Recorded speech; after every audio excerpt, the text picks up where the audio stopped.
विशाखापत्तनम के तट पर सुबह का सूरज जैसे ही उगा, बंगाल की खाड़ी का शांत विस्तार अचानक गर्जना से गूंज उठा। समुद्र के बीचों बीच तैनात भारत का स्वदेशी विमान वाहक पोत आईएनएस विक्रांत आज केवल एक युद्धपोत नहीं, बल्कि राष्ट्रीय शक्ति और आत्मविश्वास का तैरता हुआ प्रतीक बनकर खड़ा था। डेक पर तैनात अत्याधुनिक MiG-29 के लड़ाकू विमान अपने इंजनों की आग के साथ तैयार थे। जैसे ही कमान मिला, पहला फाइटर जेट गर्जना करता हुआ रनवे पर दौड़ा और कुछ ही सेकंड में आसमान को चीरता हुआ बादलों के बीच समा गया। उसके पीछे पीछे अन्य जेट्स ने भी उड़ान भरी और समुद्र के ऊपर एक आक्रामक शक्ति प्रदर्शन की शुरुआत हो गई। ये कोई साधारण अभ्यास नहीं था, ये एक रणनीतिक संदेश था। समंदर की हर लहर और आसमान की हर दिशा पर भारत की निगरानी है। उड़ान भरते ही MiG-29K ने सुपरसोनिक रफ्तार पकड़ी और हवा में टारगेट लॉक करने का अभ्यास शुरू किया।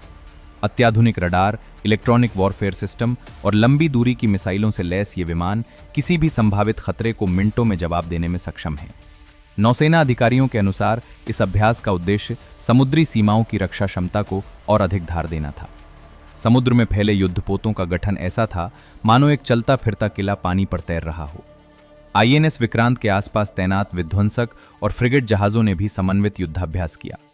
हेलीकॉप्टरों ने पनडुब्बी रोधी अभ्यास किया, जबकि फाइटर जेट्स ने हवा से समुद्र में सटीक हमले का सिमुलेशन किया। पूरा क्षेत्र कुछ घंटों के लिए एक हाई इंटेंसिटी ऑपरेशन जोन में बदल गया। विशेषज्ञों का कहना है कि इस तरह के समन्वित अभ्यास भारत की ब्लू वाटर नेवी क्षमता को दर्शाते हैं। विमान वाहक पोत से संचालित लड़ाकू विमान किसी भी देश की नौसैनिक शक्ति का सबसे निर्णायक पहलू होते हैं।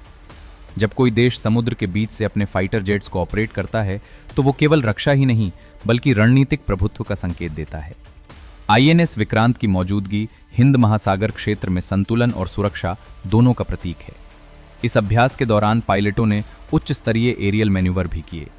आसमान में फॉर्मेशन फ्लाइंग, अचानक ऊंचाई परिवर्तन और काल्पनिक दुश्मन लक्ष्य पर सटीक स्ट्राइक का प्रदर्शन किया गया। हर टेक ऑफ और लैंडिंग सेकंडों की गणना पर आधारित थी।